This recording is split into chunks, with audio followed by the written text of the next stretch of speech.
This week on The Necessary Entrepreneur, we welcome Rick Bell, co-founder and designer at Cincinnati Watch Company. Rick is an avid watch collector, and his hobby led him to taking apart watches and then rebuilding them in his basement. Then in 2016, Rick Bell and Mark Stegman created Build Your Own Watch, providing watch fans the ability to assemble and case their own watches. And Rick's video instruction is still available on YouTube today. In 2018, Build Your Own Watch evolved into Cincinnati Watch Company, with the Union Terminal Watch and the P40M Pilot Watch bringing watchmaking back to Cincinnati, creating jobs locally for American watchmakers. Then by 2020, they added Jordan Ficklin as co-owner and in-house certified watchmaker, which we talked a little bit about Jordan's history on the podcast. Rick spends years on single watch designs, which are historically American-based, and each watch is a unique custom-developed timepiece. In this episode, Rick and I talk about the history of watchmaking, how the U.S. created the first assembly line for watches that helped inspire none other than Henry Ford, the cool factor about mechanical watches, and the cost of ownership. Rick also talks about micro-brand watches, partnering with the Union Terminal right here in Cincinnati, Ohio, design inspirations, handling adversity, and most importantly, doing the preparation and hard work for when luck shows up, you're prepared.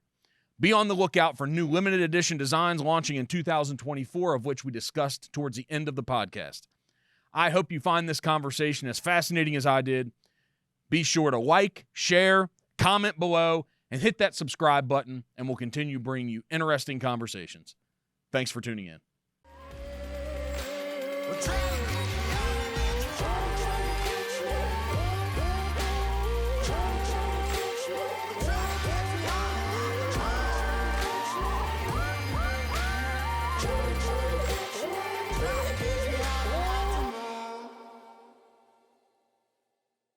I'm excited about today. I don't know how you feel about somebody being excited to talk to you, Rick Bell, but founder of the Cincinnati Watch Company. Yes. And I like it because you're local. And there's going to be a lot of people listening to this that aren't local to Cincinnati, but they can hear my passion and feel the local. But I'm sure that you would love to sell watches to a lot of people who aren't in Cincinnati. Well, and the interesting thing when you mention that is actually we ship more watches out of Cincinnati than we sell in Cincinnati. From everywhere in the world to every state in the union. So there's certainly a passion for watches.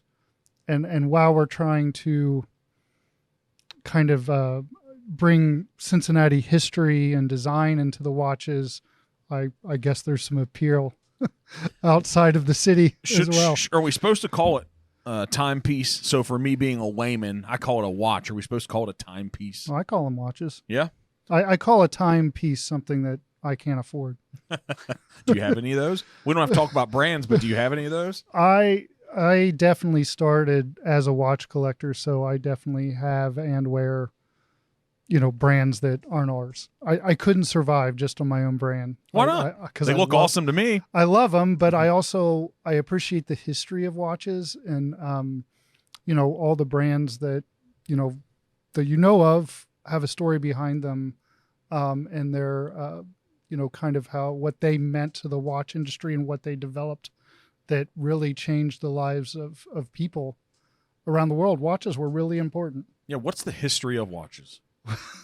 That's a long one. I don't think we have enough time, but I think of watches. So a personal watch I have is a Rolex GMT Master. What a lot of people think about Rolex is they usually associate it with wealth or luxury or that sort of thing. And a lot of people buying them, I would imagine, buy them because of that reason. I know I'm just going to get the best watch. I'll get a Rolex. But Rolex developed a lot for the industry. And the GMT Master specifically, Pan Am went to Rolex and said, we need a watch for pilots. This was in the mid-50s. This was at the beginning of the jet age. And these pilots were going further and further and crossing time zones. And they needed a watch that would allow them to track two time zones. And what interests me about that is they had to design the mechanism to do the 24-hour hand along with the regular hour and minute hand, and also a rotating bezel to adjust hours to offset for different times. But that stuff had to be invented, the mechanism and the aesthetics of the watch, all throughout watch history. So that's what excites me about it. It isn't the shiny object necessarily. It isn't that it costs X or whatever. It's that these brands all have stories like that. Rolex has a lot of them, but there's other brands out there too to explore. There's tons of brands out there to explore that all have those kinds of histories associated with them, which is why, like I said, I love watches too much, so I collect them as much as I like selling them. What's the story that is newer, but what's the story of the Cincinnati Watch Company? Well, started with collecting, right? My own personal interest in watches. And that kind of evolved into me wanting to understand more. I wanted to really like open one up and play with it. I didn't really know what I was doing. I didn't go to watchmaking school. I'm not a watchmaker. But I wanted to try taking some apart, and I started doing that in the basement, pulling watches apart, watching videos, reading up what I could on how they come apart and go back together. And I got proficient enough not to assemble in a mechanical movement, but at the very least to case a watch, which means just to put the movement in, install the crown, put the hands on, take it completely apart, put it completely together.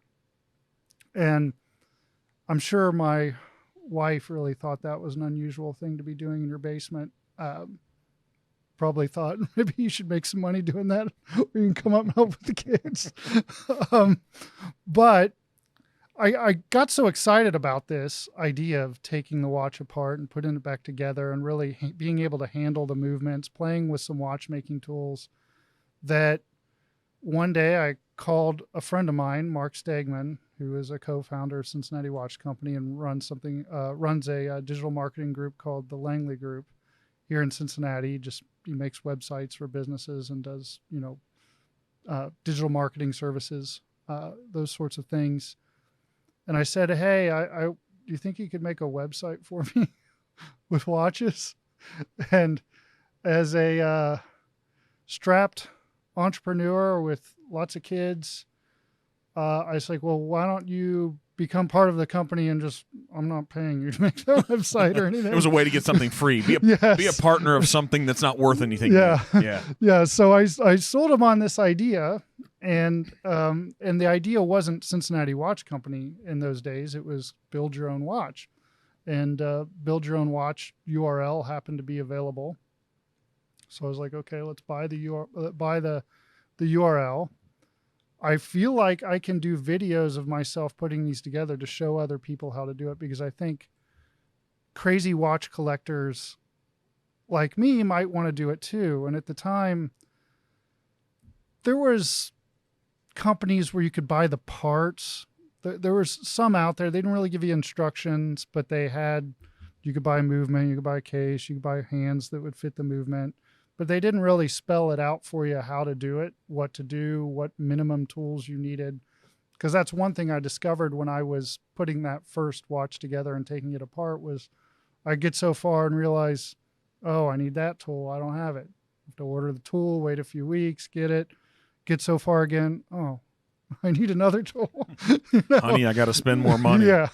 And I thought, well, no one's really like packaged the tools, every single tool you would need, plus all the watch parts that you would need, and did fit. Because that's another thing you don't realize when you're getting into it, is each one of the movements that could go into a watch has a different stem size. So the hole that the hand is inserted over will be different for different hands. So I even ordered hands that didn't fit the movement that I got. So none of that really fit. And I wanted to have like kind of you buy all these parts, you've got all the tools, you watch a video, shows you how to do it, you kind of get a quick crash course in watch assembly. Now, I don't know that my watchmaker today has ever watched those videos, but I assume he would say I got it done, but I might have not got it done the way you're supposed to do it. But it did work. I mean, every watch I put together ran. So started Build Your Own Watch. Very nervously sent a large sum of money away to get some parts made. Did a Kickstarter, which was my first failure as an entrepreneur. It failed. It totally failed. I mean, we didn't raise the money we needed. But I had enough people emailing me, asking me about it. And I was like, well, the hell with it. We'll do it anyway. I borrowed a little bit of money and we produced our first batch and they all sold out that year. How many watches were in that first batch? Of kits? Yeah. 300.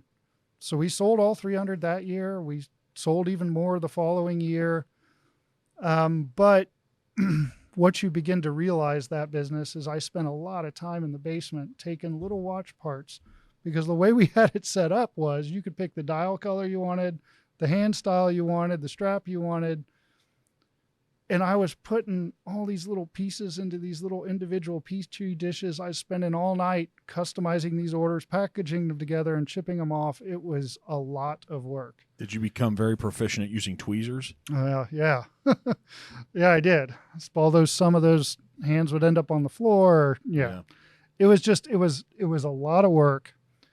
And, you know, it's hard to charge full watch margins for a watch that you have to put together yourself. It just, you know, it worked in that people wanted it, and we were doing something very original at the time. No one else had done it. Since then, there's been copycat businesses. What year was this? Like 2016. Okay. 2016 through 2018, when Build Your Own Watch was around. We were the first to do something like that. Since then, there is another company, the name escapes me, that's doing the exact same thing, probably in a more polished way. But this entire time that we were doing this Build Your Own Watch business, my business partner and I were talking how much we love the Union Terminal, the building itself, and the design of it. And, you know, it was just a place that's always inspired me architecturally going into it and taking the kids there for the museums and things. But, you know, you always see the clock when you walk in the front of the building. And Mark and I always said that would make a fantastic watch. I wonder if anybody's ever done that, made that into a watch. We didn't know. Time passed. And then finally I just started emailing the museum center like constantly. They probably thought I was crazy. Mm-hmm. Like, who's this guy? Well, you have to be a little bit crazy to chase an entrepreneurial dream and vision. You got to be a little crazy. Well, yeah, it is crazy. Right? It is crazy what I'm doing. Yeah. It's watches in 2023. But watches are actually doing pretty well. But they are. It's not an electronic Apple Watch. No, it is not. Right? Yeah. It is not. But I emailed them a ton, and finally I got a response. And I just said, hey, I want to do this watch. And these emails were very general. I've got some designs here. I'd love to.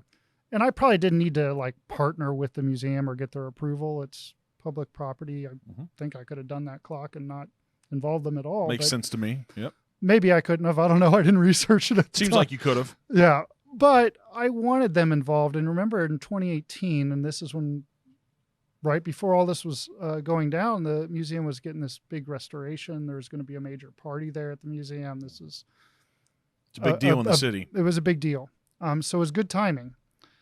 And I emailed him enough that finally I got into Elizabeth Pierce's office, the museum president's office. I finally found my way in there, threw some design drawings down, and was like,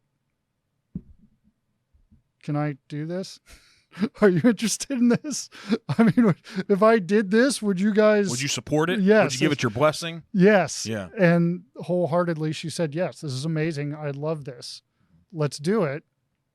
You know, with the intention. And I told her at the time that, well, we're going to give you some money back on the sale of these things. We're not asking you to pay for it, but when we sell some, we'll give somebody, back to the museum. Yeah, some small percentage will contribute, right? Yeah. Because that's important. We talk later. It's one of your guys' principles. Yeah. Your guiding principles about giving back. Yeah. I mean, we're not making anything anyone needs. So can make watches and also help some other people out, then that's a win. Yeah. So she had the easiest job in this entire deal. Yeah, I gave her 2 options on the dial design. So when I said that's 101 in the box, I showed you some of the watches earlier. That's the one she didn't pick. That's the ones that become valuable. Yeah. Well, it's mine, and I'm not selling it. Yeah, you wouldn't even let me touch it. You're like, I said, hey, I'm not going to dirty these up. You're like, I don't put that one on that much, so please don't. So, thanks, Rick. Appreciate it. Well, yeah, I keep that one pristine. I've maybe worn it. I mean, I've barely worn it. When did you? What would cause you to get that out and wear it? Well, I wore it at the big event when the museum reopened. A few things here and there, but not much. What's the last time you wore it? I think I wore it to one of our events. You know, we do Findlay Market, and we do. We have had some events where like we'll come to a brewery and we'll chat watches and sell you some watches, those sort of things. Is our last event. I forget which one it was, but that was like 6 months ago. So you put it on. Yeah. Yeah, because it doesn't like to be like, no one has this. Yeah. It's one of one. It's one of one, and I can't really get it back. Yeah. So, and it's the first watch we ever made. I mean, it's only slightly different than the production model that we sold. Just a very different color. That's how it goes with cars and everything. Yeah. Anytime you hear the one of something was a little bit different. Yeah. Yeah. It wasn't majorly different. It still looks pretty much like the watch we sold. So what happens after she says yes? Well, after she says yes, a whirlwind of unbelievable things happened, and that was one of which was she, being the museum center, they have connection to newspapers and media people that I don't have. So she got me in the, I think it was the Enquirer or whatever, or I forget which news outlet in town. A couple news outlets picked us up, and we flew through those watches. They bought them up, and 250 of them. Is that yeah, right? Yeah. Yeah. Right. Like within 3 or 4 months. I mean, they're all gone. People still ask me for the original ones today. Yeah. Can't make them anymore. Sorry. If you're a fan and listening, can't make them anymore. Why can't you make it? Because that's just the rule you made? No, I mean, that was a setback, kind of. I mean, we had planned to continue making more and more and more of those, but the movement that we used for that watch was made by Citizen, and Citizen discontinued the movement right after we released them. So I couldn't buy the movement anymore. And when you design a watch case or dial, it's designed to fit that specific movement. And because the movement was no longer available, we just had to move on to our next project, knowing that we would surely do more Union Terminal designs down the road. Why does a Citizen or another manufacturer, why do they discontinue a movement? Hard to say. I didn't call Japan and ask them, but maybe they just felt that there wasn't, and it was a manual wind movement, probably not Citizen's bestseller. So maybe they just felt like people want automatic movements. We'll just discontinue this one, not make it anymore. It's not fair. It's actually not that common, to be honest with you. That's what I'm wondering. For a third-party supplier of watch movements to discontinue a movement, it doesn't happen that often. Seems expensive to create one. Yeah. And then it's like, what would be the reasoning to discontinue it? Yeah. Well, they've got big bucks. So yeah. They have their own reasons. Yeah. Whatever those reasons were, they notified us, and I was like, well, that's the end of that. Does the big invention in the engineering behind them, does it still come out of Switzerland and Japan? Like, is that the places where it comes, the influence? Actually, in the United States, we made some of the best watches in the world, and we actually took the idea of assembly line production of watches to the world. That's an American concept. That is not a Swiss or German concept. I think the English originally were the first and best watchmakers. And, we're talking pocket watches here, obviously, not watches. But in those times, watches were all made by one guy. Like, he made every little part, hundreds of parts, little screws, everything was made by that guy, from the dial to the hands to the case. That's where the term watchmaker came from. He made every part of it. He made every part of it, but that also made them really expensive.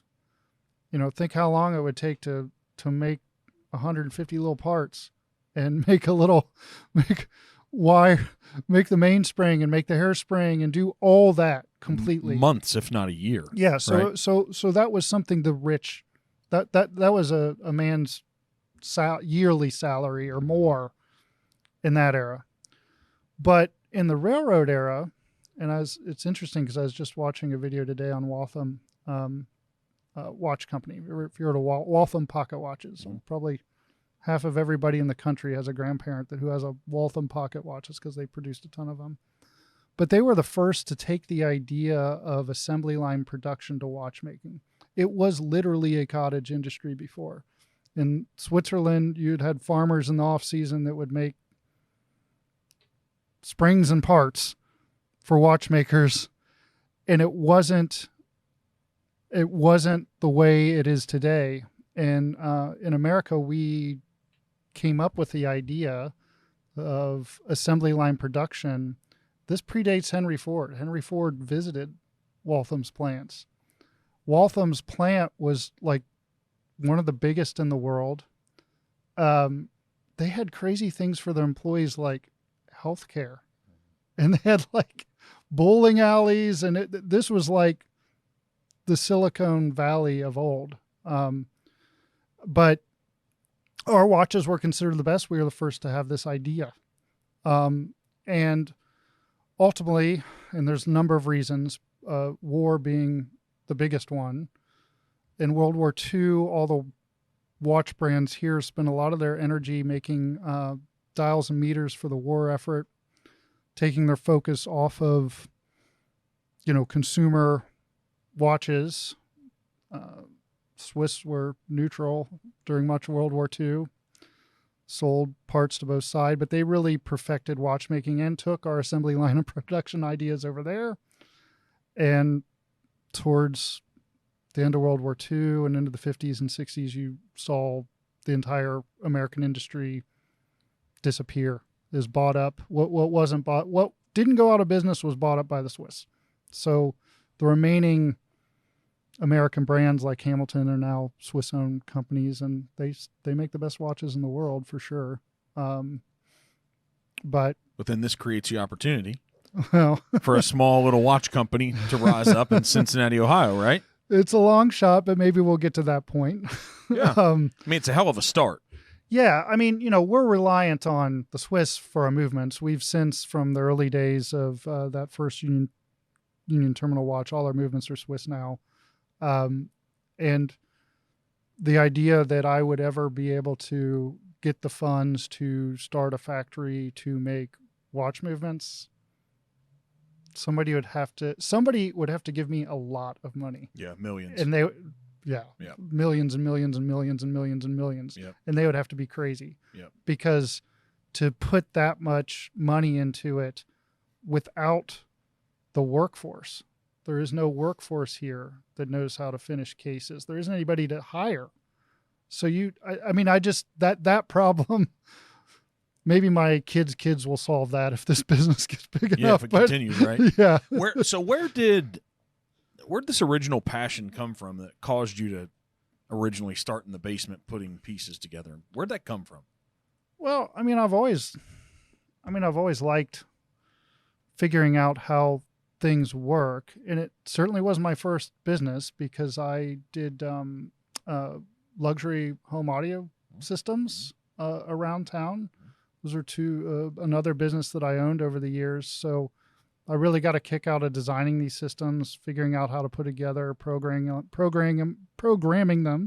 and that was kind of my first business that I ever ran. Of course, 2008 hit, and then all my builders didn't build any houses, and things changed. That was the end of that business. But so an engineering mind, kind of, with no formal training to speak of. Mm-hmm. Well, this formal training thing is kind of new too to this. Whenever that happened, but we used to learn those types of trades from other people. You would work in a shop. You would work in an engineering firm, right? Education. We can have a whole podcast on education now. The best education is just getting your hands dirty and starting something and learning. Well, yeah. I got myself Cisco certified. I just taught myself. I didn't go to any classes. I read 2 500-page books and took a hard test. And that was foundations for that time. And even now, networking and networking technologies became a big deal in audio video. So did you need a hobby? Is that what happened? I mean, I loved watches, so I was collecting them for a number of years. Taking them apart was just like a furtheration, a continuance of that hobby. And then, well, I've always been the kind of person that not afraid to try starting a business. So I was like, well, try to make a business of it. This one has grown and has been. I'm surprised. Why do you think it has? Consistency and luck hits some entrepreneurs, and I think that part of that luck story was the Union Terminal embracing me. If that had not happened, I think I might have still sold those watches. I think it was still a good idea, but it might have taken longer to get the exposure to sell them. So that was a good piece of luck, and I'm willing to admit it. But a lot of just it's crazy that I decided to do it and follow through with it, and that it worked out in the end in ways that I never would have even imagined when I started the company. I never would have thought we would have had a watchmaker doing this here in the USA in Cincinnati, Ohio. Is that the unlock in 2020 when you really focused on hiring a watchmaker? That was a dream come true. Like that, I never thought it would happen. Before 2020, before Jordan Ficklin joined not only as our watchmaker but our business partner, I'd outsource a lot of the work that he does now, and then I had to personally QC all of it because I was handy enough to get in there and take one apart if something was broken, and I had some of the tools to test to make sure the things were running right. But I was doing it from a semi place of ignorance, but I could at least make sure that we were sending out a good product. But it took me a lot of time. I'm not as fast as him at taking apart a watch or putting it back together or determining what's wrong, or maybe I couldn't determine what's wrong at all, and I just throw the movement out and put a new one in it, and I didn't know what was wrong with it, so I just make it right. But in 2020, Jordan reached out to me, actually. Like, there are so few watchmakers left. That is a dying trade. It's a dying breed. There's very few available. So even if I had the wherewithal earlier on, it would have been hard to just even find one Even if you could afford the salary. It's just like, hey, yeah. somebody that fits in Cincinnati to get on board with this dream, to buy into this Cincinnati Watch Company. Yeah, it would have been very difficult just to like go around town to the very few actual professionally trained watchmakers that are in Cincinnati and say, "Oh, quit your comfortable lifestyle." Question: why'd he call Rick? So Jordan was the former executive director of the American Watchmakers and Clockmakers Institute. So he certified watchmakers in the U.S. That's located up in Harrison, Ohio. And I guess he was just ready to make a change and do something different and interesting, get back into the bench.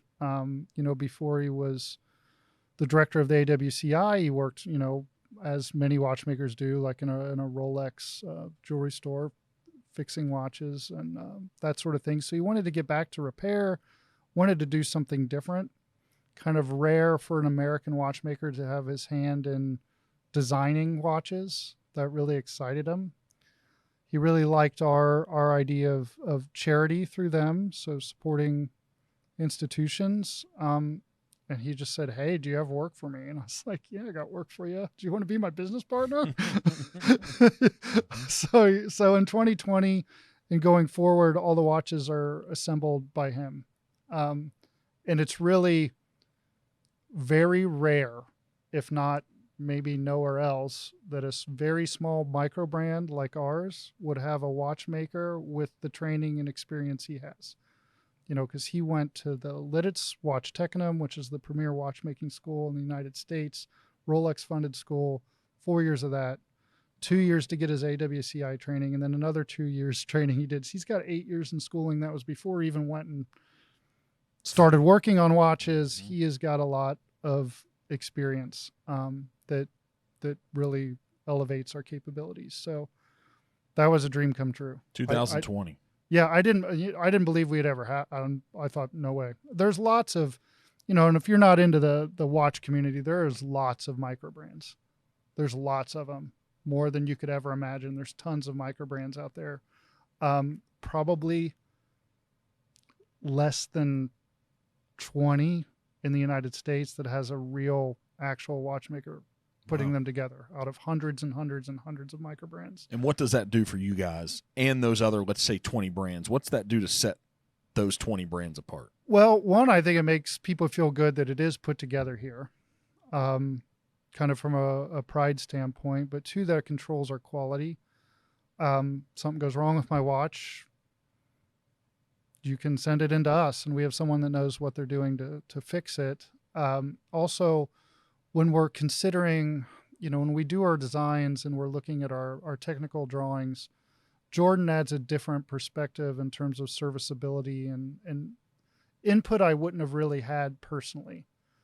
I'm looking at the aesthetics and not necessarily how the watches goes together, or is that a good way of doing that kind of design for long-term, not only for his ease of serviceability, just a future watchmaker's serviceability. So he adds a whole other perspective that I never had to the equation to our watches. That's awesome.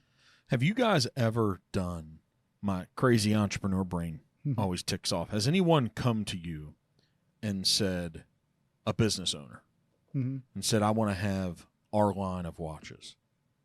So, for example, I've gotten to know some bourbon folks. Yeah. And you can go buy a bourbon barrel. Obviously, it's a different price, but it's $10,000 or $12,000 or $14,000. Oh, yeah. You got to buy all the bourbon. But then you can have the bottle etched with your brand, and then you can associate with. Has anybody ever come to you? Like, you're talking about hundreds of dollars per piece, but it has to be $250. You're talking about $50,000, $60,000, $70,000, $80,000. Has anyone done that? For them, they're saying, hey, I'm going to buy them all. I've had people come to me, but they've come to me not understanding quantities and cost. Yeah. Like, oh, I want 5 for my business. I can't do 5. Yeah. Could you do 100? In the right circumstances, maybe, yes. Now, what we can do when we have watches with steel casebacks, a lot of our watches right now that we're offering have display casebacks where you can see into the movement, kind of look at the machinery. But we can engrave casebacks. We can put logos on dials if it's a dial that would fit a logo. Some of our watches, it wouldn't fit or make sense to try to put a logo on it. What about a true bespoke design? I could do it. Yeah. Like, hey, I'm going to commit to 100 at this price point. Can they be involved a little bit in the design, what it looks like? If you're going to buy 300, you can do whatever you want. But, yeah. So there it is. At 100, yes, I could probably pull something off. It might be more of a collaboration, because then I would need to think of, like, okay, is this a case that I could use for a project for ourselves? 100 doesn't make much sense for us. The economics of it. Well, it wouldn't make much sense for the customer, because if it was something bespoke and they just wanted 100 and it's not something I liked or wanted to do for my own brand, then they're going to get 300 or 400 wrapped into the price of 100. Yeah, that's just the way it has to be. Yeah. So just buy 300. Yeah. Yeah. If they bought 300, yeah. No, we could do something like that for sure. No one's really approached us at quantity, or they have approached me and be like, well, I can do something like that, but it's. If I came to you and said that, what would you say, Mark? Here's the range of the price it's going to cost you. I'm going to buy 300. We're going to do a bespoke. How much per piece, ballpark? It will change based upon all the stuff, but I mean, there's so many factors. You can go from mechanical movements, quartz movements, Swiss movements, or Japanese movements, and all those things. So $300 to $400, you could make it happen though per piece. Oh yeah, really something nice. Yeah, 300 to 400. I could probably do something. So you better come with 100K. Yeah, that's what I'm saying. It's not cheap. It wouldn't be something you just threw together. Yeah. Okay. But it could be fun, and then you could actually have your hand to designing every aspect of it if you wanted. There's a lot of businesses that could do something like that and give it to their award-winning employees, give it to their best partners. I don't know. Maybe that's a little avenue for you guys, mean, too. I mean, it's out there, but a lot of times it would have to be the right type of business. It'd have to be a business probably in Cincinnati and not so much like somebody in Florida. Do they really care that Cincinnati Watch Company did that for them? Probably not. They would probably go with, I mean, you can go to Breitling or some big and do name. the same thing. They might not do a custom, not a true bespoke case, but they might put their logo, your logo on their dial, or engrave something on the case back, or both. And I sensed that a number of those big orgs would possibly go that route before they would go to a small micro brand. But we could absolutely do it for the right company. What the Breitling? That's an English company, isn't it? Or no, they're Swiss. Are they Swiss? They're Swiss owned. It was a Pilot. Pilot style is usually what they're associated with. Yeah. Is the brand just hip to consumers? Which one feels like it's best, or do you know of? You don't have to say it, but in your mind, if we were talking off mic and even here, like, what's the best made / quality watch in the world? It's going to be either Patek Philippe or Lange. So they truly are the best. So price a lot of times in the watch business does equate quality? Not necessarily. See, that's what I'm asking. Those brands, everything's hand done. So Lange would have people that would meticulously spend hours carving a decoration under a microscope on just the balance cock, it's called, of your movement. And that will be unique for each watch. It's hand beveling every little piece. If you look at one of the movements of like a Patek Philippe or a Lange or AP, one of those kinds of brands, you're going to see the difference. And the cost isn't like mechanically one of those watches, they tell time, just like mine. It's the amount of time an individual put into that watch. Now, there are obviously levels of quality with movements and things through all the brands and features, but certainly for some, you are paying for kind of a name, and there isn't much behind the name. Yeah, behind that, in terms of those brands that have been transitory, where like for a certain number of years, they were going on name. The quality of what's inside of them wasn't that great, but people bought it because it had that name on the dial. But no, really high end stuff, which is way out of my league.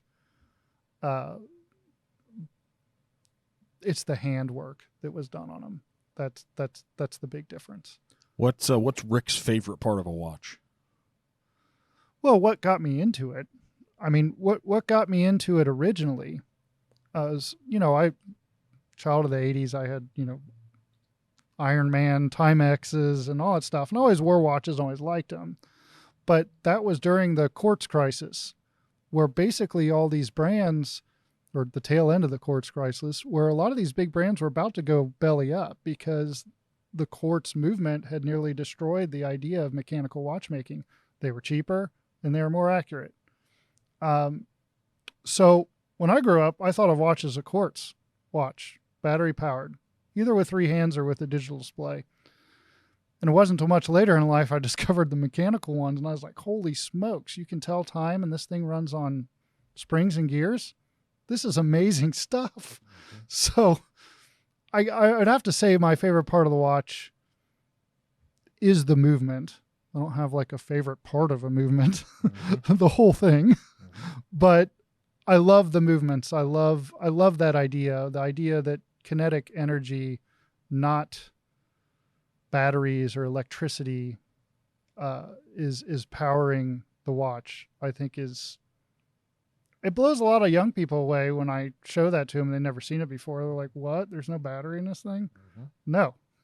Works on springs and gears. It's wild to think about. Yeah. Yeah. And it's like, because we go through our daily lives taking all these little things for granted. Mm-hmm. But there is significant engineering behind those little things. Yes. There's a city in there of springs and parts and gears that are organized in such a way that produces time. And it's pretty amazing that that's been going on for hundreds of years, and the influence it had on, just think about it, time to work, time to pray, time to eat, time to all these things time didn't you didn't even have that before the idea of clocks and watches. It really organized society. It had impacts in militaries, and there was all kinds of applications the watches became very important for over the years. Not as much anymore. They're probably thought more of as jewelry these days, but it's living jewelry. And, all the brands in the world that are still surviving usually have some interesting pieces of history behind the different watches that you see. All the different styles that you see of watches have their roots for the most part in some kind of job where it wasn't a luxury item. It was a necessity to have that as part of your toolkit for what you did. So that's where I think a lot of watch enthusiasts get roped in once you really start diving deep into it, apart from just the coolness of the mechanics, the history. At least of the watch nerds that I spend my time with are really interested in, what that watch meant to that brand, what it was used for, those sorts of things. Behind all this is still a business. Yeah. Right? Yeah. So you have to run the business to do the thing that you're passionate about. Yeah. But it is an outlet for me, so it never feels like work to me. I mean, yeah, of course, every business, there's some things you wish you didn't have to do or hard times, but it doesn't feel like work to me. I truly love every bit of it, even wrapping the watches up and physically taking them to the post office. I've got a smile on my face. Love it. But yeah, there is still a business to run, and I'm a busy guy. This isn't my full-time gig. The watchmaker is really the only kind of full-time person on the business. And really, he splits assembling our watches with repair. So we also do like repair of vintage, and we do Rolex. We've done all kinds of stuff. He's seen all kinds of things in his shop.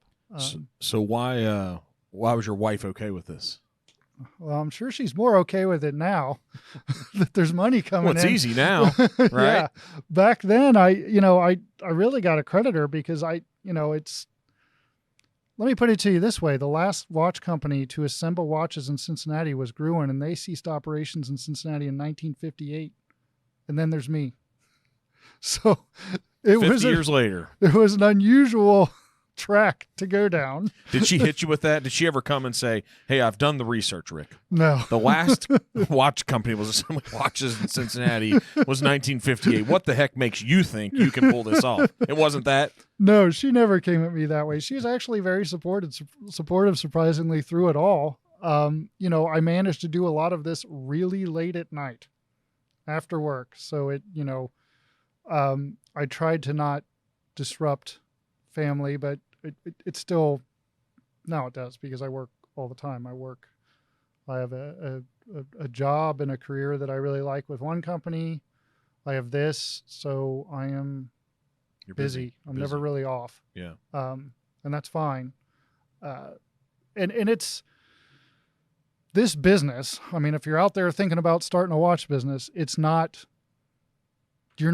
unless you're backed up with oogles of money, and we pulled ourselves up by our own bootstraps, you are not going to grow that fast because every piece that you see on that table there's a year or more's time before I get the product. So you're putting all the money out and you're waiting a very long time. And then you're also hoping that what you made people like and they're going to buy it. So you've got a year of no revenue in between each piece. Now, of course, we've grown to the point where we have multiple models and we usually always have at least something that you can buy. But in the early days, it's like we had to buy the Union Terminal watches 8 months before we ever shipped them. And, when we come up with these models, you got to throw down a lot of cash and then you got to wait a very long time before you get any return on that. So it's a slow grow business. And then if you're trying to grow it, you're not paying yourself. So you're reinvesting whatever you make and buying new products. And that has gotten to the point where at least the wife can appreciate that a vacation here or there is paid for by the watch company. Yeah. Or I can appreciate a new watch that I've purchased because of the watch company or whatever it is. Mm-hmm. It's not, I'm not going to, I can't quit my day job off of this. But I can watch it continue to grow. And I think, if the opportunity arises, or if we grow to the point where it's all I would do, it would be a heavy consideration. Although on the other side of it, I love my other job so much, I might have a hard time separating from that. I might do both. I'm of the mindset, if I could make both money and do both, I'll just do both forever. It doesn't bother me at all. So you're of the hustle and grind mentality, even if you don't call it that. Yeah, pretty much. Huh? Yeah, I'm not comfortable not working. Where'd that come from? I just think out of fear of not being able to get by, I guess. I don't know. I mean, because I wasn't, when I was a younger kid, I don't know if my dad would have described me as the hardest worker. So that kind of happened with age, I guess, and having kids. And when I started that first AV business, I definitely hustled for that. I worked all the time. And I started to really like that. I appreciated I'm working for myself. I don't care that I'm working all the time or taking calls from customers at 10 p.m. night, whatever. This is fun. And I think that has just kind of stuck with me, So has all the work been worth it? Yeah, I love it. I mean, I have a very odd business. It's from the outside looking in, it's cool. Yes. And it's something I'm truly interested in. I spend what other little time I have. You will find me in my backyard by the fire pit watching watch videos. All day I'm consuming watch media. When I have time, I do that not only just because I'm researching to see what I think people like, but it's because it's what I like too. Do you think I love it? Do you think it takes a person or a small group of people with that mentality to make any business great? Yeah, I gotta believe it. I think even my day job and the owners of the company I work for, you've got to love the stuff that you're in, or I don't know how you would ever do it. What does love it mean? Because a lot of people say it, but what does that mean? Because you don't love it the way you love a spouse. Yeah. You don't love it the way you love your kids. No, that's an interesting question. What does love it mean? For me, love it means that it doesn't feel like work to do it. That's probably the easiest way for me to say that, because I'd imagine, or I'd gather, all the other entrepreneurs that you've had on here doesn't feel like it's working to them when they're building their own dream. So maybe it does to them. I don't know. But if it was really, for me, what keeps me at this, working at nights, is the fact that it doesn't feel like work. It feels like something very interesting and rewarding to do. And it's something that I was interested as a hobby to begin with. Very few guys that have an interest in watches ever get to run a watch company. Yeah, so interesting and rewarding. Maybe Yes. that's a part of the love. Yeah. Right? That's what makes it doesn't feel like work, because you're like, oh, this is interesting for me to do, to apply myself. Yeah. And it's rewarding when something's made, completed. Yes. That sense of satisfaction. Yeah. I mean, I get to see something go from a piece of paper. In the early days, me just scribbling stuff down on a piece of paper and turning into a real physical thing is pretty cool. I love it. When's the first time you thought you'd have a watch company? I guess that goes back to the build your own watch days. I really didn't know where it was going to go. I thought it was worth trying, and I thought, well, if this works out, I've actually managed to do this, start a watch company. It's probably around 2016. When I was just collecting and just being interested in watches prior to that, I wasn't thinking I'm going to have a watch company someday. It wasn't even on my radar. No way. Is that profitable for people to be watch collectors? Some, I guess. Yeah. I mean, I guess you could have the mentality of buying the right kind of watches at the right price. The right price at the right time, or just be lucky. Because they go up and down, don't they? Significantly, these high-end watches, significant. Through COVID especially, things went really nuts. I mean, you didn't even have to be a collector. If you could walk into an AD and they were willing to sell you certain Rolex models, you would double your money walking out the door with it used, just because there was such demand for Rolex through COVID and still now, but to a way lesser degree, that people just couldn't get them. You had to have a relationship with your AD. It might be a 2-year wait to get a Submariner if they didn't know you from Adam. But if you're a guy that had a relationship, you could walk in, buy a Submariner, walk right out the door and sell it for double what you paid for it. What drove that demand? Was it by default just all the cash in the system? I think it's cash in the system, guys being, I mean, you know, if you can't do your $50,000 Tahiti vacation, well, I'll buy myself a $40,000 Rolex or something. Or buy a watch. There was just I've done nothing to do. There was extra cash to reallocate towards that. Just, yeah, I think that had a lot to do. We flooded the market with cash. We told people you couldn't go places.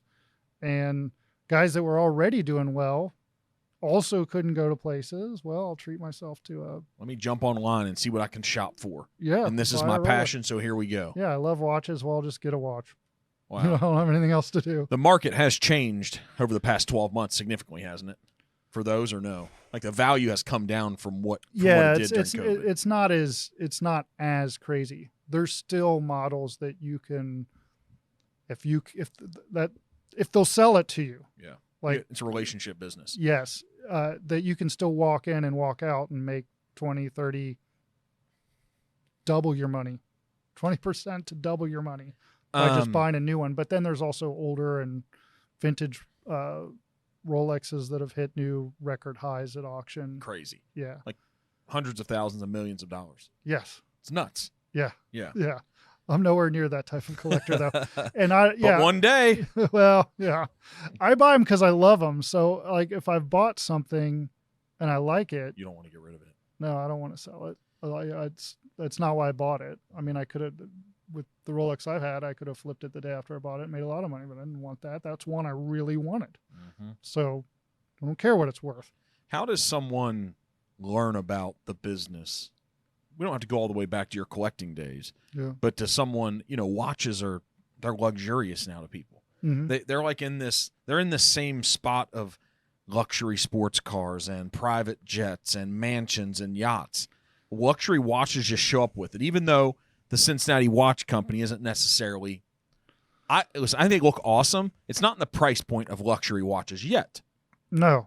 Wait till that one-on-one's worth. Yeah. Just wait, right? It could become Maybe that. It'll Who be knows? Worth something in Cincinnati lore someday to have the first watch we ever made. And if you're out there and you have one of my first 250 watches, I'd hold on to it because I still have people asking me for them.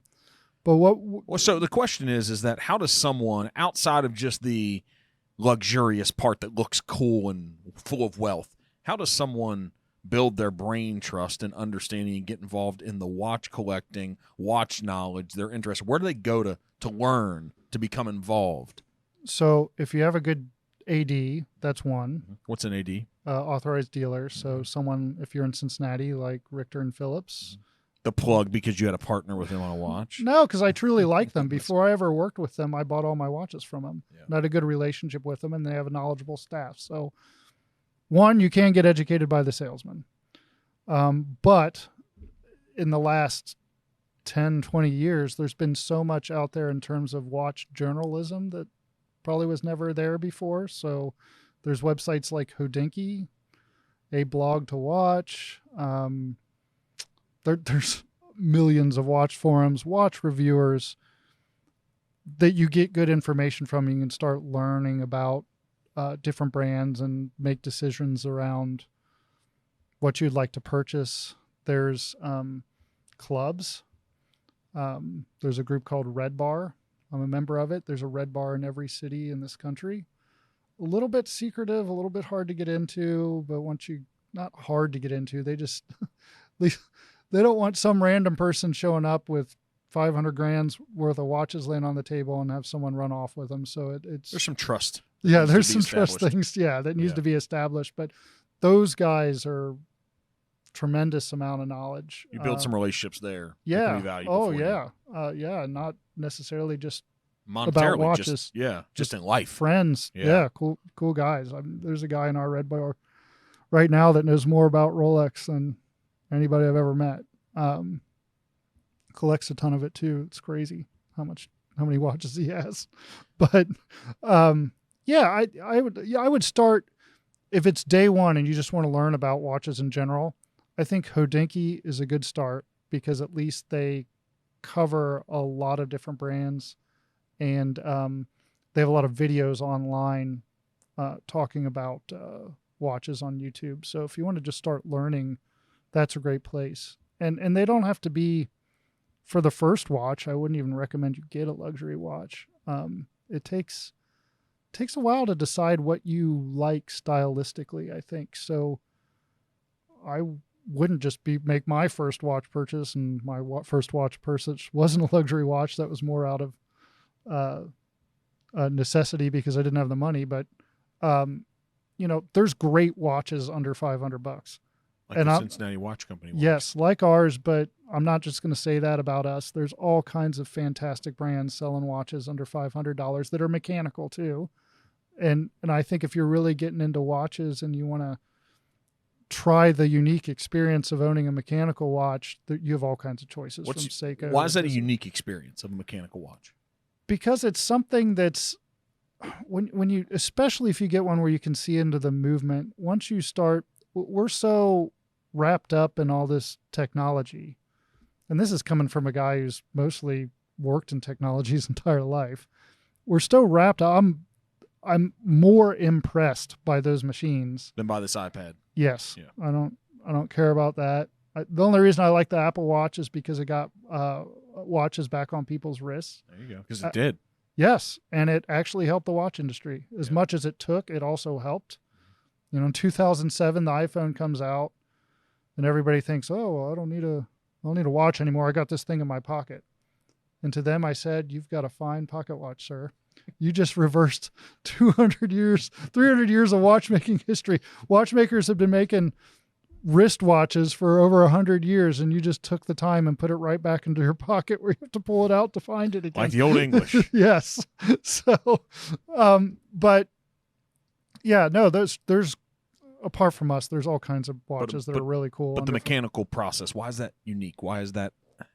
You're saying being able to see the functionality and it operating, looking into it. You're able to see the escapement, which is kind of the heart of the watch, beating back and forth. So you're seeing this like pulsing spring and wheel moving back and forth, and that is the regulated release of the mainspring. There's a mainspring in every mechanical watch movement. That's where you get your power, right? And you're either winding the watch to give the mainspring that power, or a lot of watches are automatic. So there'll be like a oscillating weight that you'll see. And as you move, that spins around and also winds the mainspring. But then there's a train of gears that goes from the mainspring to an escapement and a hairspring.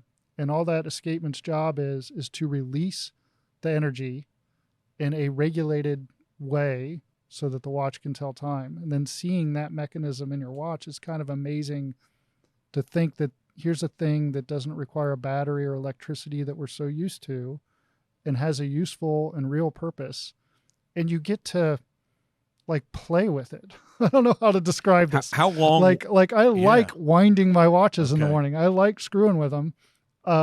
Whereas the Apple Watch, well, you just stick it on this charging thing and then you take it off the charging thing and you're done.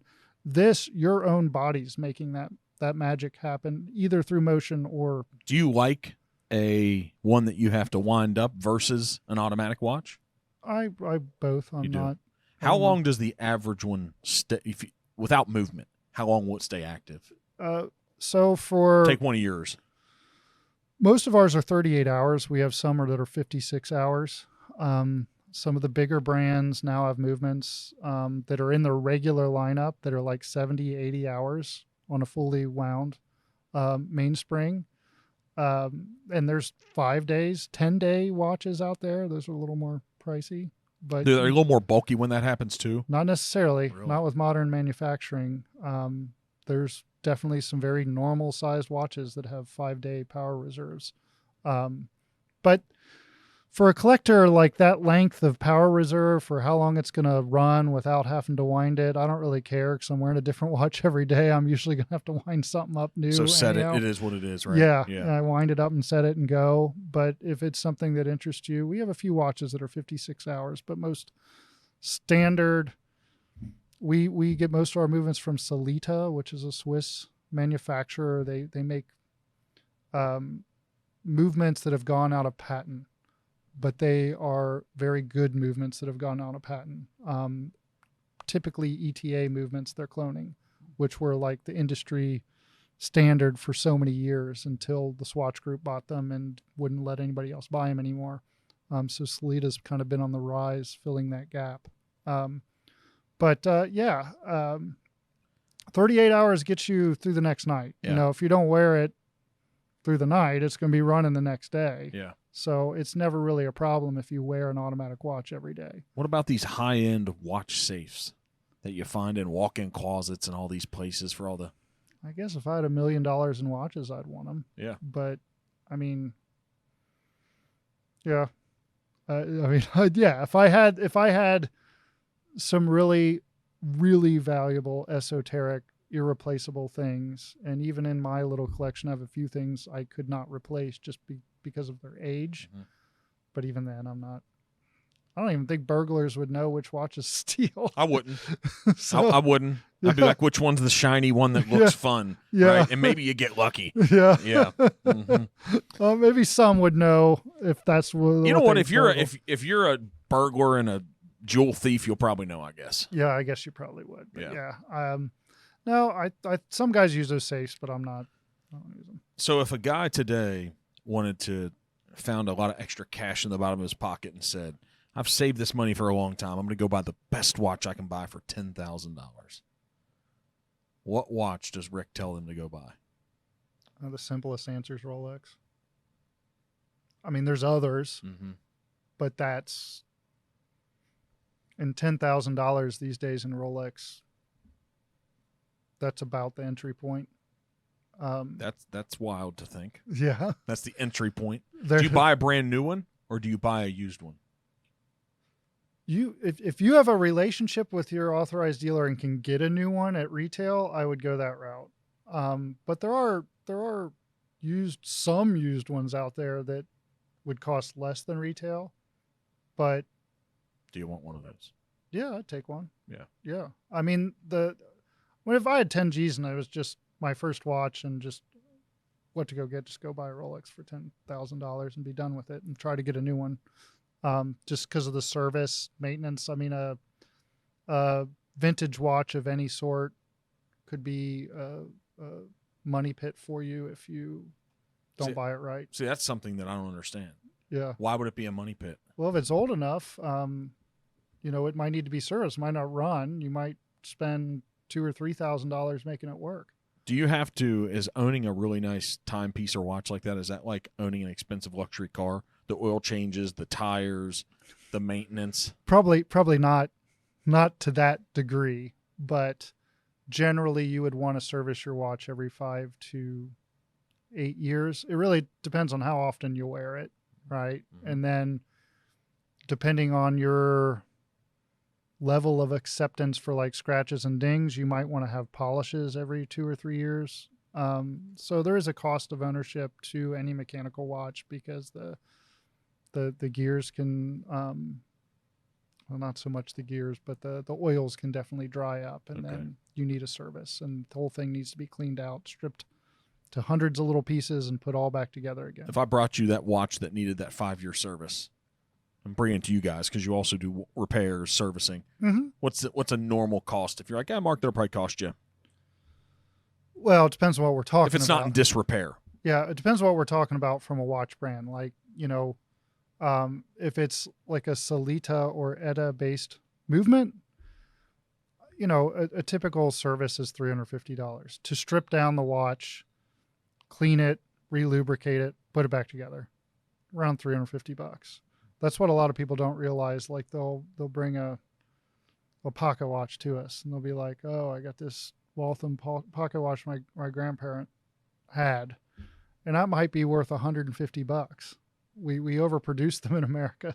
They'll come to us and be like, well, I want to get it serviced. And we come back with $350. And they're like, wait a minute, it ain't even worth that much. Well, there's a lot of labor in taking every single piece apart, cleaning it, relubricating it, and putting it back together. And not to mention the amount of time, if you have a missing part, finding an old part to replace a broken part that the watchmaker has to go through can even explode the price further. So these next, you guys in 2024 have some Time Hill stuff coming out, correct? Or no? I saw on your website, not going to talk about the things you showed, but it just said something about a Time Hill. There was a picture of the... Yeah, we put that on our Instagram and Facebook. I saw it today, so I'm not sharing something that's not public. Yeah, no, we will have a watch. So, and when we say Time Hill collection, really what we mean by that is in East Walnut Hills is a building called Time Hill that was once the headquarters of Gruen Watch Company in Cincinnati, where they assembled watches there. They had what they called a guild of watchmakers, which I think is more of a marketing play for them, is really just the watchmakers that work for them. I don't know how much of a guild they really were, but they were a group of watchmakers there. And so, if anybody has any right in the world to, take some influence from Gruen and put a little pieces of that in our watches, I think we might have that right. Which means you have that right. Yeah. I mean, we don't copy anything one to just one. Inspiration, right? Yeah. Yeah. We'll use elements of Gruen designs occasionally in some of our watches just because it's part of the city's history, and it's just cool that we are a city that did actually have a watch manufacturer here. Not many cities did in the United States. How many of those will you guys make? Like, how's that decision make? Is coming in, you showed me the ones of the past and you have current, but you're like, we made 250 of these. How's that decided? Like, why not 1,000 of something? Well, cost one, but I would probably be scared of ordering more than 500 pieces of something without knowing, especially if it's a new model.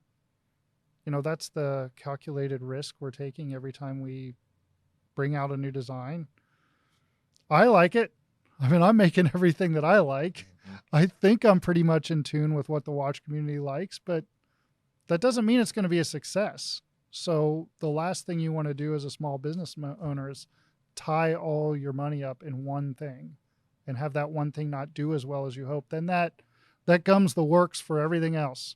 Slows the time to make your next watch and your next watch. It really can hurt you. So, we try to be conservative a little bit on the front end, and then if things do well, then we order more. Reorder it. Yeah. Okay. Yeah. And that's not a big deal. It does add some delay, but it also is safer on our side of the fence. Do you have followers now in line that that, hey, we're going to sell 100 of these?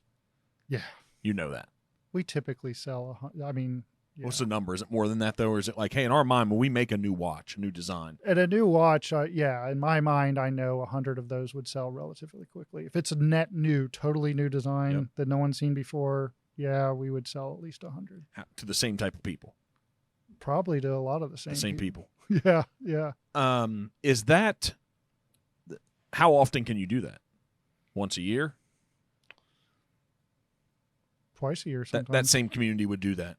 Once a year, twice a year. I mean, hardcore watch collectors it's like a drug, man. Yeah, right. There you are. You're hooked up to the IV is what you're saying, huh? Yeah, I mean, like I buy a lot of watches. I usually buy 2 or 3 watches a year myself. And there was times when I bought a lot more than that every year. So are the kids getting older and school and expenses and all that stuff, or what? Well, I also, my taste got more expensive, so I condensed a lot. So I know what I like a lot better through the early years of my watch journey. So as you do this longer, you kind of have a tendency of being able to say, well, I already know I kind of want that. And then years prior, I might've just bought it just for the hell of it. Now where I'm kind of like, well, I know what I want now, and I'm going to save for that one. At some point, I'll get it. Yeah. Yeah. I'll save the $3,000 or $4,000 to buy it, or $2,000 or $15,000, whatever it is. Mm-hmm.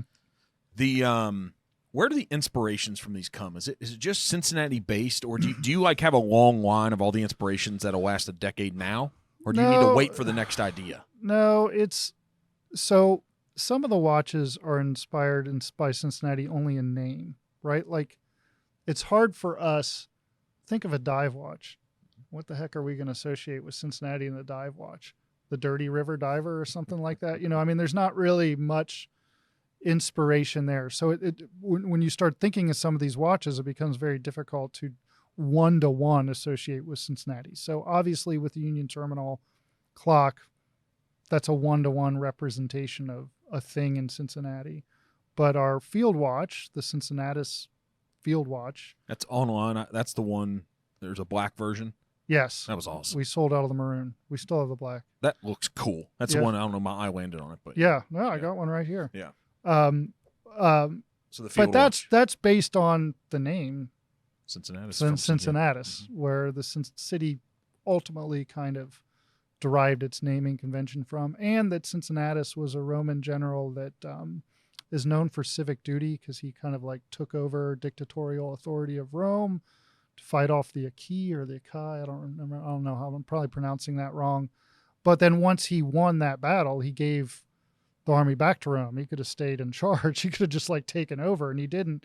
So he's associated with civic duty, and that's why for that watch we give some money back to the Free Store Food Bank, an organization that we would consider embodying civic duty locally. So, but the design of it itself, it's a classic field watch design with kind of like the way I wanted to lay it out and the numeral styles that I wanted, and the hand styles that I wanted, and the case shape that I wanted. All those things really have nothing necessarily to do with Cincinnati at all. So it's not like every piece will look like something in Cincinnati. So either we'll take inspiration physically or inspiration by name, or in the case of the Pilot watch. Mm-hmm. The Wright brothers are kind of here. Well, they're in Dayton, so I can't do that. But we do have in Cincinnati the Tri-State Warbird Museum. Have you ever been there? No, but I've heard about it, but I haven't been there. It is amazing. You got to go. Okay. So, and for anyone listening, if you're in Cincinnati and have not been to the Tri-State Warbird Museum and you have any interest in airplanes or World War II at all, that is the place to be. Because unlike other, kind of museums with like Space Center museums or museums that have old planes, they usually rope them off. You can't get near them. Here you can walk right up to these planes. I mean, they don't want you touching them, but you could. You're right there. Yeah, you can walk right up to them. Every one of these World War II planes that they restore are all in flying condition. It's not just like they put together some airplane shell and sat it out in front of you.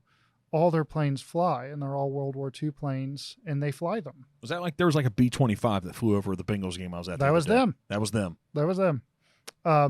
So their P-40 won Oshkosh, which is a major like. It was a fighter, wasn't it? P-40. Yeah, P-40 was a World War II fighter aircraft, and their restoration of that aircraft won Oshkosh in 2016. Wow. And Oshkosh is a big aeronautical show. It's a big flying around it. It's wild. Yes. Yeah. So that restoration is very unique. There isn't anything like that anywhere near Cincinnati. That's the only one we've got.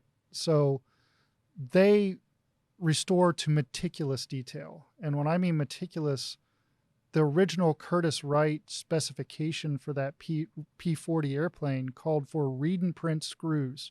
So every screw on the plane, read and prints. Kind of like a Phillips, but not exactly. They custom machined read and print screws to build the plane. All the wires in the plane are the exact color to Curtiss Wright specifications. I mean, it's just crazy the level of detail they're going to make them like they would have been in World War II, that they have that dedication to that.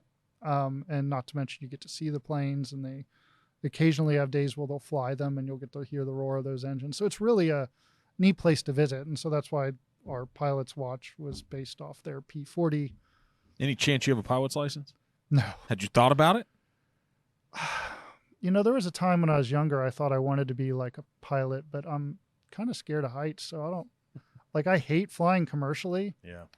I did fly when I was younger, like where, you go to one of these places and they let you take off in a little Cessna. I did that and kind of liked it. I don't know how I'd feel about it now, but maybe I'd like it. I don't know. I haven't tried it in a while. Goes hand in hand with, some form of watches. And I wouldn't want to go up in one of their old planes, though. That'd probably make me extra scared. Yeah. The safety feature is a little different than 1940. Are you a local celebrity in the watch business? The reason I laugh is just work. Some people call me that. I guess so. For those 12 guys, I suppose I'm a local celebrity. What 12 guys? There's like 8 of them are in my red bar, and then there's like the other 2 somewhere. I don't know. So you walk in and they're like, "Man, Rick, what's going on, man? What's happening?" They're cool. They can't wait to talk to you, right? Yeah. Right? No, I mean, I guess so. I don't know. I don't think of myself as, this has now just become a natural part of my life. So I don't think of myself that way. I think of myself as doing something fun. So I don't know. Maybe I'm a local celebrity of some kind, but not of a normal kind, I would say. Not of the Indian Hill kind of having all the wealth that makes sure you have one of the big mansions over there. Do we know that of Rick? Yeah, I don't have a mansion in Indian Hill. No. You could make a lot of watches in those big basements. Yeah. What's your family think of you? What's your family think of Rick? Not just your wife and your kids, your extended family. What do they think about Rick the watchmaker? I think they're pretty impressed by it. I guess. The interesting thing about watches, like, there is a massive market for them, right? Like I said before earlier in the show, we're shipping them all over the country. So there's just watch fanatics everywhere, but there's more that are not, right? So like, I don't know. So you have a big audience to convert. Yeah. I don't know. See, it's like, I don't know that like relatives, especially extended relatives who may not be into watches at all, would really even be able to appreciate what I've even done. Like, oh, you start a watch company, that must be like a normal, easy thing to do. Like I'm starting up a coffee shop or something. It's like, oh, you're a business owner, that's fine, whatever. So I don't know that everybody would necessarily consider the uniqueness in the same way a watch collector might for what we're doing. But yeah, my parents definitely think it's pretty cool. My mom really likes the Union Terminal, so she wears her, Union Terminal watch. My wife doesn't like watches at all. Isn't that funny? Yeah, she doesn't like them at all. I've tried to get her into it, and it's kind of a good thing, because if she was into them, then she might start wanting like Cartier and other things. And that wouldn't be a good thing, would it? It'd hurt my budget. So you said your parents, are they both still around or no? Yeah. Okay. Oh, yeah. So you brought up your dad. You're like, I don't think he would have thought I was the hardest working kid when I was growing up. Probably when I was younger, high school, I was kind of, kicked back a little bit. Yeah. I did well in school, but it came easy to me. I didn't really try hard at it. I was kind of I had fun when I was younger. He's happy about the outcome? Yeah. Yeah. He definitely sees me working. Definitely sees me working a lot. So, and I have a really kind of very interesting day job too. So it's like I have this, and then the other side of my life is also kind of out there. It's like I've somehow managed to get into these like niche things. So I'm doing watches on one side, and my day job is data privacy consulting for Fortune 500 companies. Is that on your own, or do you work for a consulting firm? I work for a firm. Okay. Yeah. Data, man, what a business now, huh? Yeah. What a business in the past. It's all around website data privacy. So like all the stuff people are doing with, social media platforms and data collections on their website and the laws governing that. Wow. That's in depth. Yeah, but that's detail oriented. Yes. See the similarities. Yeah, right. But that's just like a weird thing. I don't, other than the other people that work with me in my department, I don't know anybody else that does this. So. What have you learned in business? You had the audio-visual company for high-end homes, but then now especially the watch company. What have you learned in business that you wish you didn't have to learn? What's the thing that's like, well, I could have done without that? Selling yourself short, undercutting your prices when you're getting started. I think that's a natural tendency of new entrepreneurs, and when they price things, to be nervous about not charging enough. You know, in the early days of that AV company, I was just giving my labor away.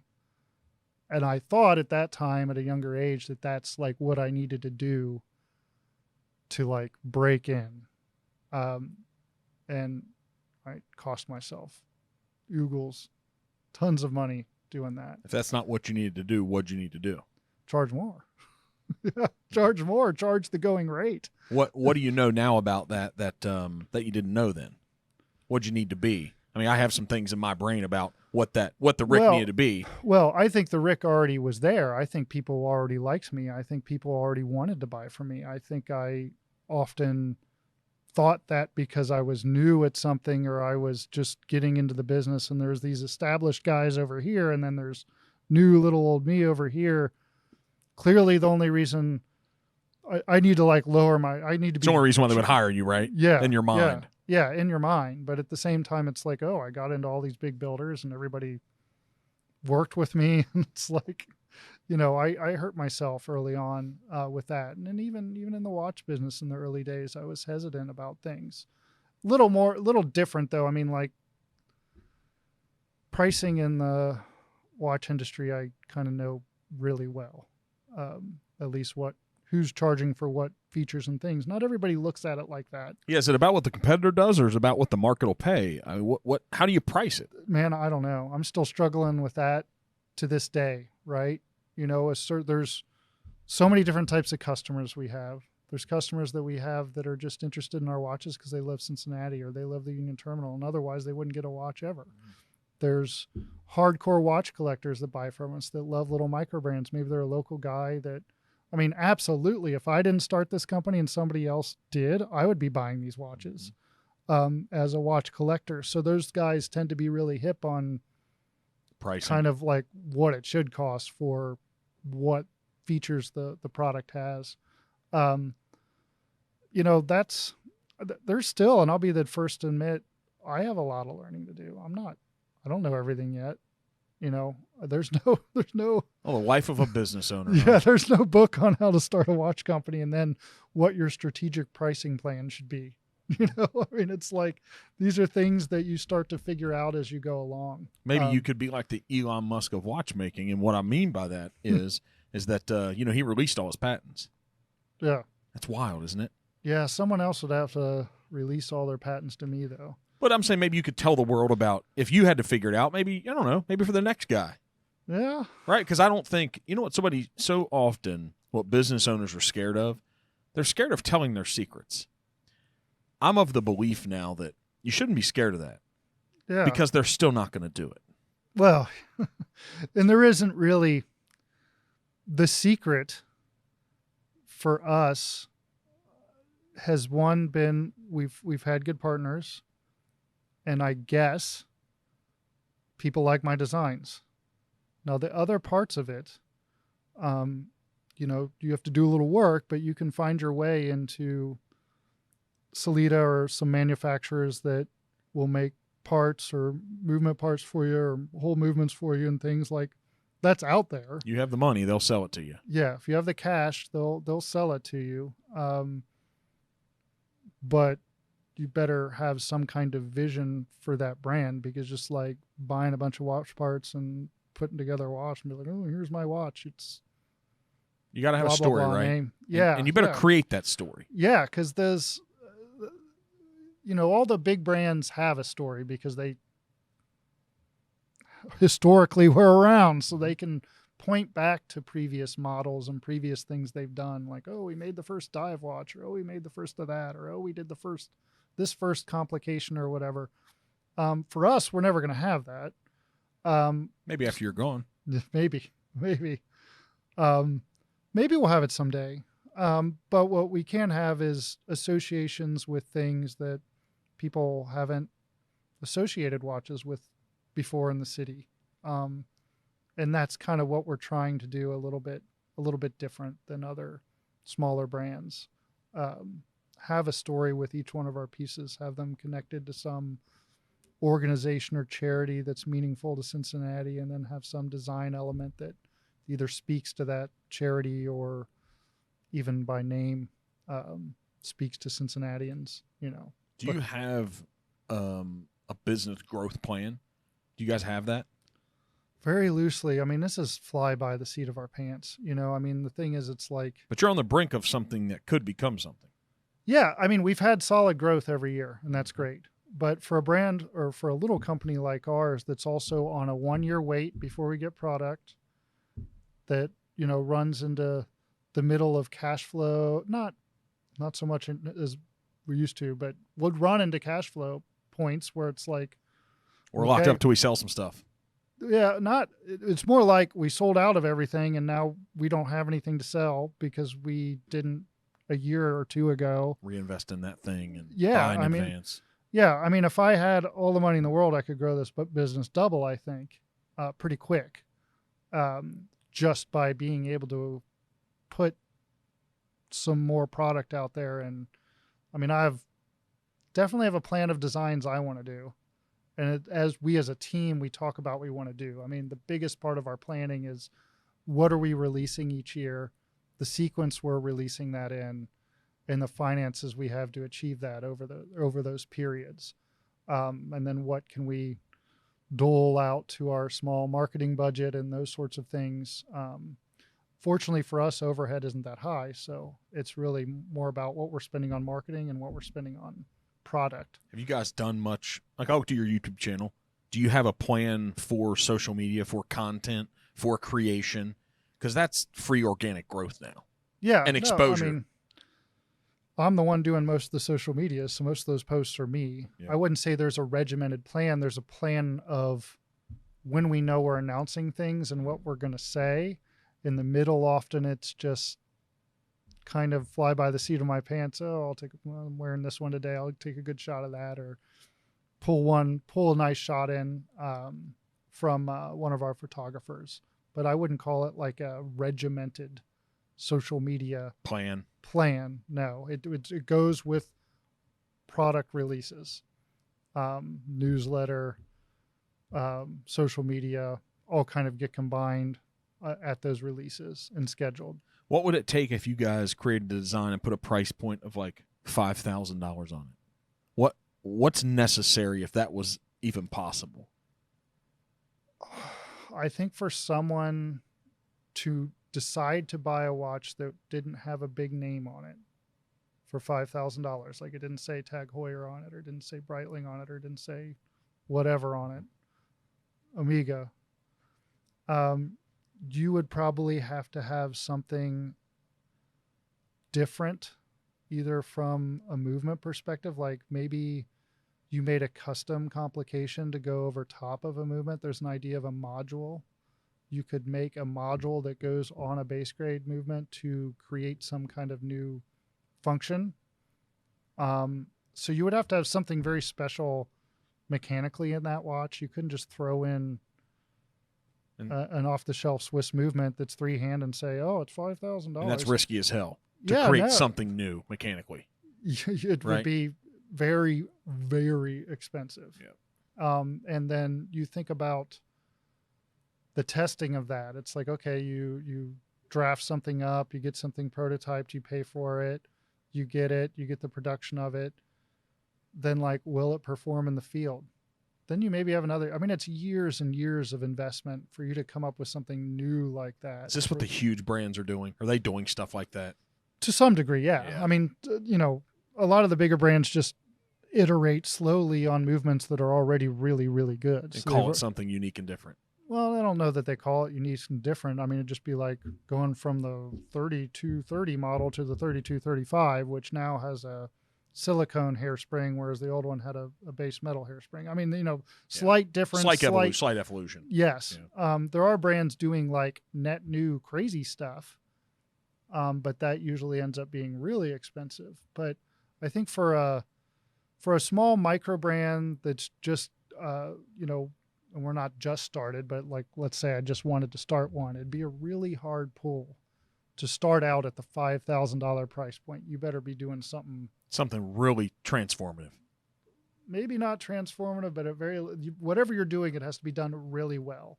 Now, what I have seen done is guys buying up brand names that were important historically but out of business, and then relaunching under that brand name. That gives you like instant. It's no like different than an cachet. old out-of-business distillery in Cincinnati. It might be Yeah. you buying the old brand in Cincinnati that hasn't made anything since '58. Someone could do Yeah. that Yes. on Time Hill, right? Then you might be able to get away with. The product would have to be really good too. I'm not Yeah. like just disparaging the product, but I'm just saying like. But you're buying a brand Yes. that is historical. Yes. And then relaunching it, and revamping it, making a line of $5,000 ones, but then you have some 200 and 400 and 600. Maybe. Yeah. If that's your strategy. I mean, so a lot of these companies like try to hover around a specific price point, and that's like the area that they play. Yeah. But yeah, I've seen some startups be extremely successful buying up vintage brand names and then really creating just one-for-ones of those old watches that they used to make. Wow. That's what people want. They want the historic version from that company. And recently Nevada Gretchen was bought up, and they did really well off the relaunch of that product. What's a one-of-one cost from them? Oh, they're in the $2,000 to $5,000 price range. They're not like crazy expensive. That's expensive though. Yeah. For an item that you don't have to have. Yes. Oh yeah, it still is. Everything. I mean, everything that we're doing is not a has to have. Yeah. For sure. Yeah. But yeah, $2,000, $5,000 is. Because you guys are like 300 to 1,100. Like that's your range currently. Yes. Right? And I would say more typically between $500 and $700, somewhere in that price range, is kind of where we're at, which is by all means in the watch market entry level. Okay. In price, but because we're small and we don't have that kind of overhead that a lot of brands that are bigger would, we're packing a lot of value into that $500 to $700. And that's why you're selling more even outside the Cincinnati region than within. Yes. Yeah, I think, well, yeah, because it's really two different markets we serve. Like I said before, there's like watch guys that buy micro brand watches. They're really into them because micro brands tend to do different things and have all different kinds of design inspirations. So guys are really into that, versus going to, like, say, Rolex. All their watches pretty much look the same, at least within their lines, and they have looked the same for years and years. So guys will go to micro brands and independents just to see something unique or different than what a mainstream watch would be that you'd find in a jewelry store. What are you excited about, without even me asking the question? Like, what gets you excited about your business, the watch industry, going into 2024? I mean, of course, I'm excited about the new watches I can't really talk about. I'm kind of really excited about those. I know I've got a good one when I wear it all the time. I have a lot of choices in my watch box. So I've been wearing the hell out of this one that's in this bag right here, and I really like it. I really think it's pretty darn good. So I'm pumped about that. My expectations aren't huge with this business. What I really hope is that it just stays around, that it survives. We got 5 years in. Can I do 5 more? And without investment, I think I can slowly grow that into could be my job full time in 5 years. By the time you're ready to retire from the other one. Yeah. Maybe by the time I'm ready to retire from the other one, this one's enough to do it all on my own. But I would love for it to be a family business that sticks around in Cincinnati. I mean, I don't think we'll ever be Skyline Chili status, but I think if we can get close to that, we'll be doing okay. I mean, it still amazes me to this day. We've been around for 5 years. I've been in newspapers. I've been on TV. I've been covered pretty well, in addition to all that we've spent on social media and advertising. And we've even took out ads in papers and all that stuff through all those years. I still walk up to some people in Cincinnati proper and they'll be like, I've never heard of you. Mm-hmm. I'm so excited. I can't believe you're here. Yeah. It's like, where have you been? How did I not get to you? Yeah, from the outside, it feels you guys have done a good job creating something. It feels special for the area. Mm-hmm. It does. Yeah. I mean, it's hasn't been anyone else doing it for quite a while. And there must be a reason, because if it was easy, no, everyone would do it. It's not easy. It's very easy to fail. in starting a micro-brand watch company, because I've seen it happen. I've seen guys, do a Kickstarter on a new watch and they don't get funded. Why is it easy to fail?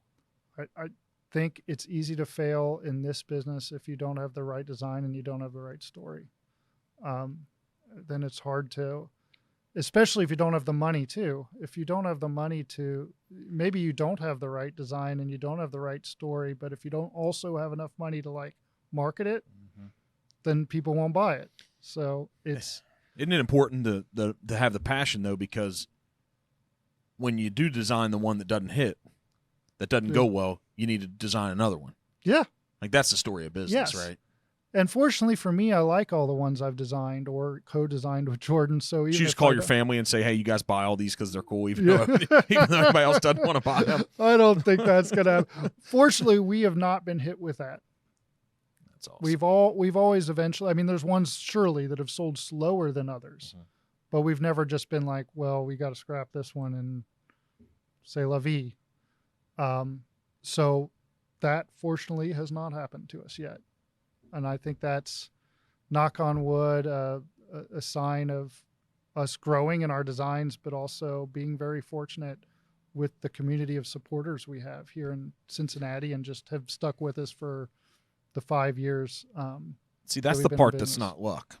Yeah. See, there is luck that comes into play. Yeah. But you have had to do all the preparation. Then when luck shows up, you can take advantage of it, right? Sure. Yeah. You got to put the time in to be ready for it. Sure. Because I think luck will shine on everyone at some point. You just might not recognize it. Yeah.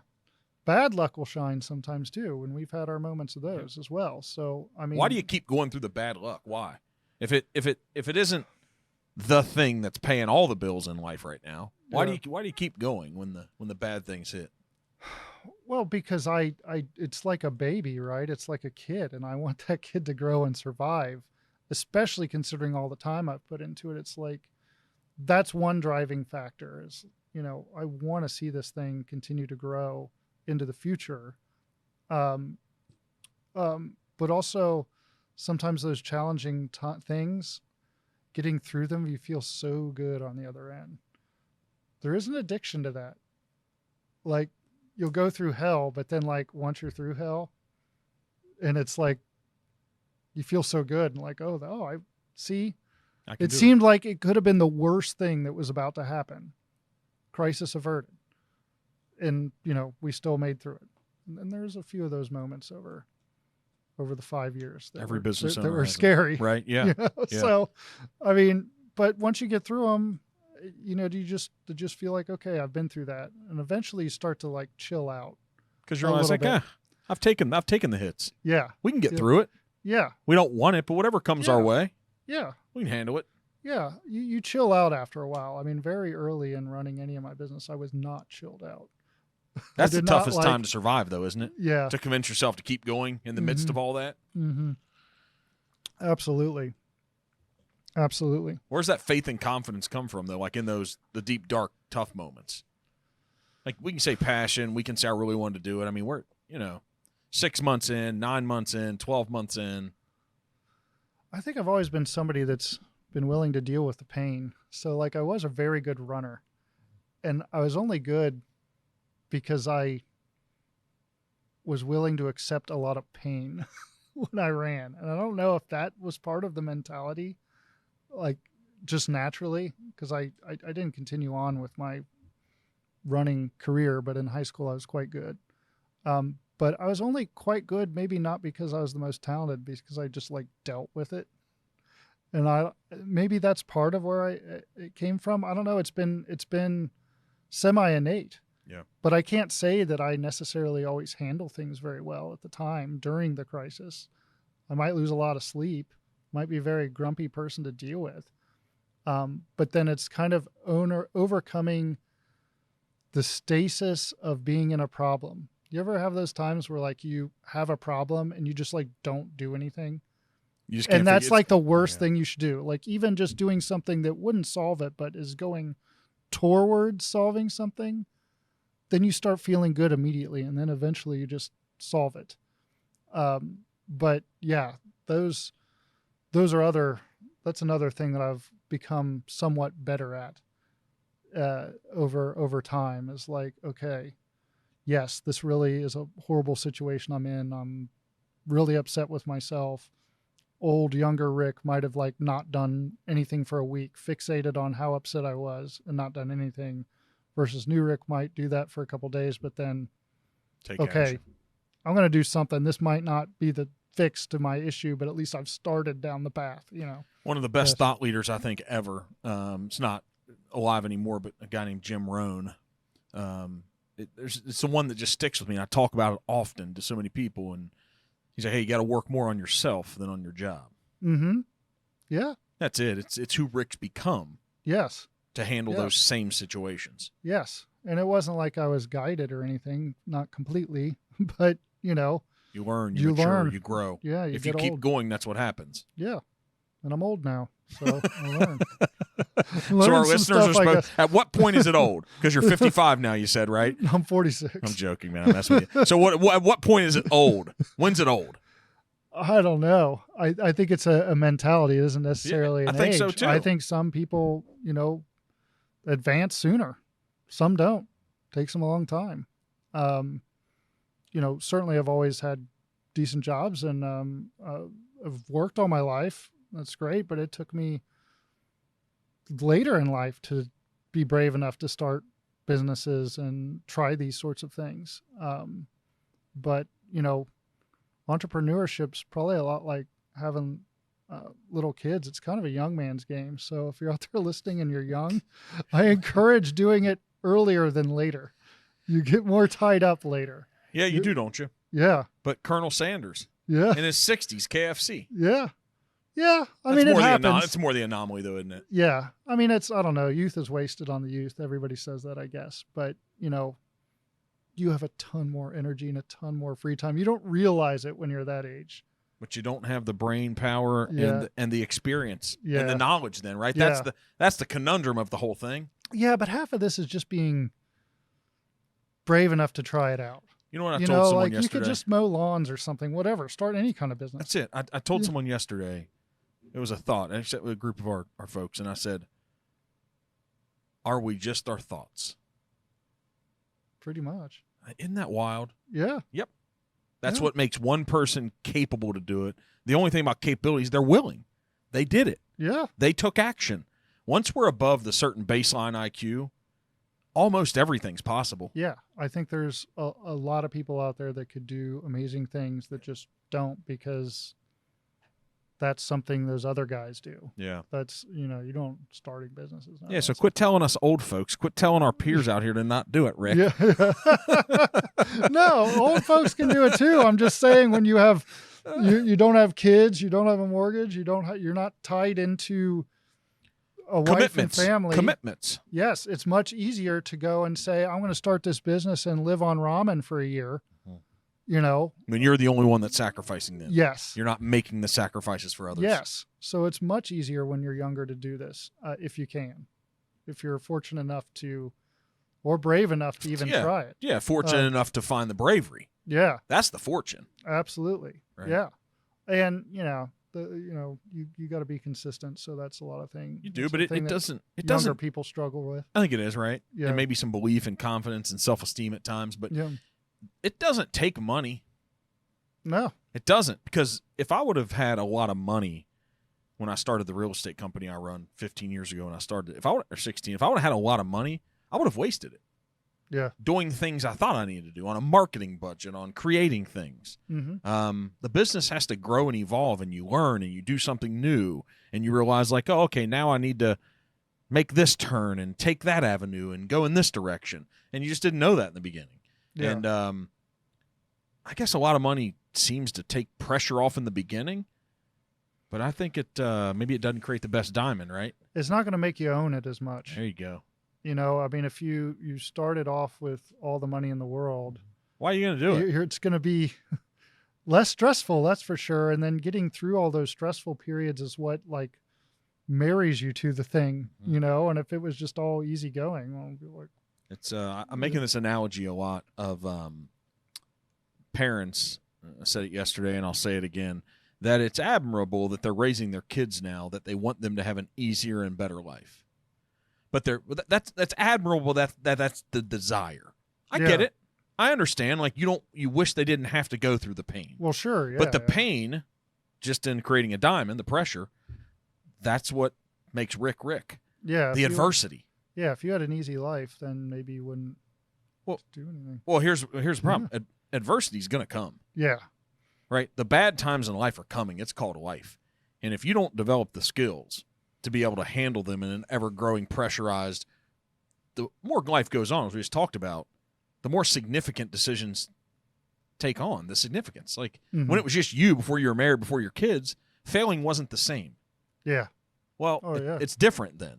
Yeah. Right? And so it's better to learn how to overcome adversity, how to develop persistence, how to deal with those things. And I think that's the same analogy for a business owner. When you don't have the money in the beginning, when you don't have all the big overhead and all the big expenses, learn the hard lessons. Mm-hmm. And some of those hard lessons are going to be failure. Yeah. And just know, like, hey, this failure isn't your outcome. It's just a part of the process. Mm-hmm. And I think if you had a lot of money to start out, you blow that money while you're still failing and learning. So the money is unnecessary. Yeah. Right? Yeah.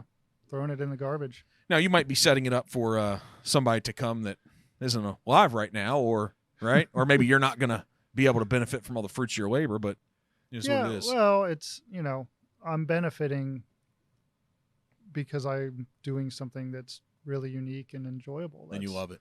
Yeah, that's the benefit right now, and a little money here and there, but like I'm benefiting from being able to do something that, as a watch collector, I never thought I'd do. Yeah, that's got to be cool. Yeah, I never thought there's no way would I ever thought that it was even on the radar, just because I knew kind of how difficult it is, and especially to have a watchmaker here in Cincinnati. I didn't think that was neat, man. It I didn't is. think that was ever going to be possible. When you brought the watches in, it's neat to see that these are made here. Mhm. There's something special about our hometowns and where we're from for everyone. Sure. Right? Sure. So who knows? Maybe you're planting a seed with the Cincinnati Watch Company that you'll never see the shade from that tree, but somebody else will. Maybe there's somebody out there that does have a lot of money and wants to spin up a new facility or whatever. I mean, maybe it's yeah, and just to even have 5 or 10% of something like that happen, and you were the founder, that could be special down the road. It could be 5 or 10% of millions and millions and millions is better than 50% of pennies. Nothing. Yeah, sure. Yeah, I don't know. I mean, I don't know where it'll ultimately lead us. I just know and hope that in my mind we stick around for another 5 years, and I get to see it, even if it's just incremental growth like we have been. I mean, we had some like quick growth, and now it's been steady incremental growth. And if that's what I have to see for the next 5 years, I'm fine with it. Or maybe, yes, who knows? Might strike. Who knows? We have some ideas for some other products that aren't exactly a watch. So, I mean, there's other things we're working on. Yeah, entrepreneurs do that. Yeah. Yeah. So what? How does someone get in line to get one of these new watches that you haven't been able to totally talk about, but that you know is coming in 2024? Yeah. So the easiest way for us is to join our newsletter on the website. Just sign up for a newsletter. We send out an email like once a month. We're not like one of those companies that email you daily. So, don't feel like if you sign up for a newsletter, your inbox is going to get full in a week. So, we will announce this new product via our newsletter first. And for one of them, which is a limited edition, we're going to give those people first crack at reserving them. The newsletter folks. Yes. Mm-hmm. These are our biggest supporters. We've had some of these newsletter people from day one. So we give them first crack. So newsletter first, then of course, Facebook, Instagram, social media. We'll eventually start talking about them quite a lot after the first of the year. So is it the CincinnatiWatchCompany.com? It's CincinnatiWatch.com. CincinnatiWatch.com. That's a good URL. Yeah. So we lucked out there. Yeah, too. right. That's that awesome. Was a luck. Yeah, CincinnatiWatch.com. Huh? Yeah. Not a lot of people in that space, Rick. Well, but you could think of like a retailer or somebody naming themselves that. You know, I mean, so we did kind of luck. Even a Richter or Phillips or something could have. Yeah. We lucked out that was available for sure. And so join your newsletter and get in line and become a passionate follower and buy a watch. Yes, please do. Hey man, this is it's fun for me when people come in with this passion, whatever it is. And Yeah. it's neat to be around people who are passionate about their thing, to see what they're hoping they achieve and what the I future think holds. it's enviable because I'm sure you get to see a lot more people than I do that do these sorts of things. I rarely get to meet them on a regular basis. People trying to start a business or do something different. You just don't come across them in your daily life that often. I've been fortunate to be able to do it, all the way from folks like the guy who started Kona Ice. That's cool. A comedian who started Cincy Shirts. Yeah, those guys are cool. Yeah, they are cool. The guys who have the toy department company up off Route 4 that created that, and their passion behind toys. It just goes on and on and on. Every once in a while, we sit down with somebody like a Mo Egger, who's our sports guy locally, but because there's entrepreneurial stuff that happens there, because they're really independent. The things they're creating and their ideas and shows that they're doing. Yeah. So the local people, like Molly Wellman back in the day, who's our, she's owned different bars, but she's like our local mixologist. And she's cool. She is cool. And so there's so many more, but just hearing the stories and the passion behind everybody's individual thing. And there's shared similarities between all. I'm willing to bet, because I don't think I'm like that smart. So I think a lot of people could be doing these sorts of things. And I think it's interesting that your podcast is trying to promote that too, because I think a lot more people would have a lot more fulfillment in life if they gave it a shot at least once, of running a business, something they're interested in, giving it a shot, because, there's a lot of miserable jobs out there. A lot. We've all had them. Yeah. Right. And so I think that's what's important. And that really is the underlying kind of principle and premise is, hey, let's talk to people who are doing it and who have done it and hear the story. Yeah. Because that's a direct example of someone who did it, how they did it, what they're doing. And you can kind of have a little bit of belief like, well, Rick sounds normal. Yeah. And they think, well, I'm normal. Well, I probably could. That's all. Everything starts with a thought. Mm-hmm. Yeah. Absolutely. Yeah. So it's some neat things that are being created from it. Yeah. It's the same thing. Just like when you started the watch company, I don't know what it's going to become. But it's fun, and we're all growing, and we get to talk about these stories and our passions, and it feels a little bit good. Absolutely. Thanks for coming in. Appreciate it so much. Thanks for starting the watch company, and I did get a little sneak peek. I'm not talking. I got a little sneak peek of the new one. It's pretty cool. Yeah. So go sign up for the newsletter and maybe get in line to buy one. Do you know the price point yet? Not really. Okay. Not one that I can share yet. Expensive, guys. Save your money. $1 million. No. He did the pinky thing It'll be too. $1 million. Thanks again, man. It's exciting. I'm excited to watch the next 5 years. Thank you. Yeah. We hope we're still around for you to watch then. You're going to convince me to buy one. I thought today, I was like, man, Rick's going to bring me a watch. Guys, you know what he brought me? He brought me a cardboard box of what a watch could come in. Well, here's what I could say about that cardboard box, right? So we were talking that James Billiter, a local artist, did the artwork for our box for our watches. I've had people that want to buy just the box because his artwork's on it, and I don't sell them a box. You got to get a watch if you want the box. You got the box without a watch. So like, this is special. Okay, so I got this something is special. I got it. It's no one has unachievable. got just the box. Guys, yeah. So, what a salesperson. I'm not coming to your shop to buy anything from you. But it is cool. So we're gonna put the box up here as we continue to grow the studio, and it's neat. So if you buy a watch, you get a unique box. Yes. One of these? Yes. One of these boxes. Yeah, we designed that specifically not only because James's art is on that, and I didn't fill it with the foam that we had normally put in there, but the idea behind that is it's a shipping box and a box to store it in, or if there's ever an issue, a box that you can use to ship back. As a avid collector of watches, you kind of get tired of massive watch boxes filling up your closet with nothing to do with them.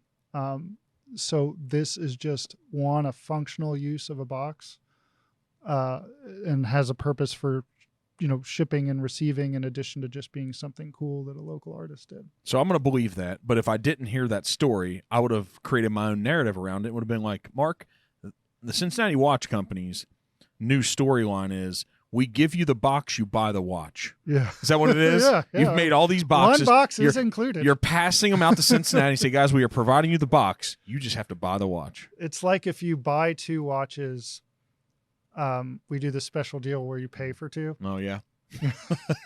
Guys, maybe you should just buy the watch online and never talk to them because they're going to convince you to spend more. Thanks again for coming in, man. Thank you. Yes. Bye-bye.